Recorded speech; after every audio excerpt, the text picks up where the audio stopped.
Before I dive into my top 10 games of 2025, I want to give a singular honorable mention to The Elder Scrolls IV Oblivion Remastered. I'm a big fan of the original Oblivion, and I love how this remaster was handled. From the Shadow Drop release, to the quality of life upgrades, and just overall polish in the game. Number 10 is Silent Hill F. Silent Hill F excels in the story, the art, and just the overall vibes department. The combat and gameplay, however, leaves a lot to be desired. The game has multiple endings, but those various endings are locked behind a second playthrough. The combat was so mind-numbingly repetitive that I had no desire to fire up a second playthrough. Look, you can make combat limited or clunky or awkward to try and amp up the tension in horror games, but what you can't do is make the combat boring. I also found the puzzles were way too easy. Like, they rarely provided a sense of satisfaction when I solved them. And while the game did have a couple really good scares, there just weren't nearly enough for my liking. Imagine if FIFA had the snappy arcade gameplay of Rocket League.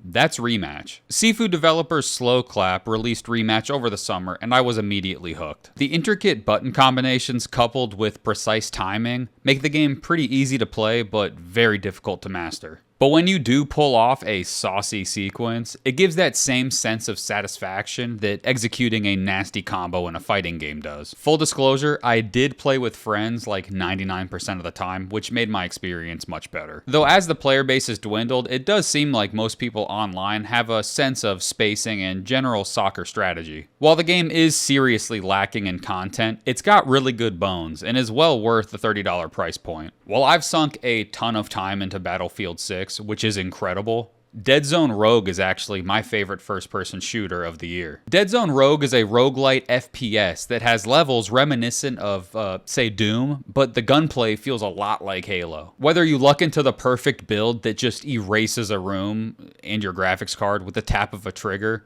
or you struggle bust your way through each wave, no two runs are the same. The game introduces new mechanics and power-ups as you progress through all 3 acts. It supports up to 3-person multiplayer, and it recently added free DLC. Split Fiction is the most video game-feeling video game of the year. Not only is it full of gaming references, but it also pays homage to various genres with a pretty impressive array of mechanics. You'll be running and gunning through an explosive set piece in one level, and then piloting a dragon in the next. I played through Split Fiction with a friend, and I can't imagine playing it any other way. Easily the best co-op game of the year, and likely one of the best co-op games ever. Donkey Kong Bonanza is an innovative platformer and a completionist's worst nightmare. The Switch 2 exclusive is a bottomless pit of content and exploration. The movement is like butter. Half of my play sessions were just directionless exploration, and it never got old. The game is a must-buy for Switch 2 owners. Number 5 on my top 10 games of 2025 is Lies of P Overture. Yes, Lies of P Overture is DLC. No, that won't keep it from making my top 5. I'm an unapologetic Souls-like lover, and Lies of P is the best I've played outside FromSoft titles. New weapons, challenging bosses, memorable environments make this DLC just as good, if not better, than the base game. At the end of the day, Overture is just more Lies of P. And I love me some P. Ghost of Yotei improves upon Ghost of Tsushima in every aspect,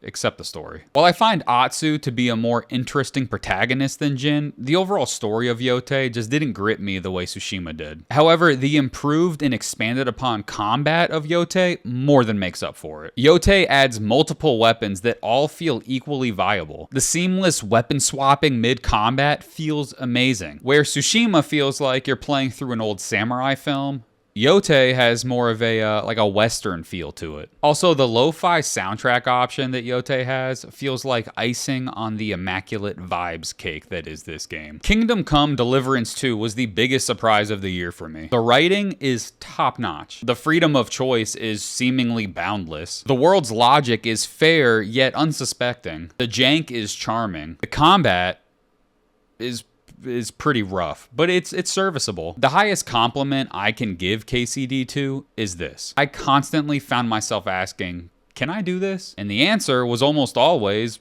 yes. Every choice felt like it had a ripple effect of consequences that affected my character, the world, and the way I played the game. Player Obscure Expedition 33 deserves all the love, hype, and awards it's been getting. It's a gorgeous game that managed to make turn-based combat engaging. It plucks various elements from different genres to make this amalgamation that just works. Compelling characters, rewarding exploration, build variety, it's got it all. The game's ending is controversial, but I really didn't mind it. My only real gripe with Expedition 33 is the difficulty scaling. The Act 3 critical path is comically easy if you do all the side content first, which the game encourages the player to do. That said, A Walk in the Park finale didn't stop E33 from being one of the best gaming experiences I've had in a very long time. For most of the year, I was pretty certain Expedition 33 would be my GOTY. Then Silksong was announced, like for real announced. I had never played Hollow Knight, so I didn't understand the insane amount of hype that Silksong was getting. Not wanting to feel left out, I played Hollow Knight for the first time. And as someone who has Metroid Fusion in their top 10 games all time,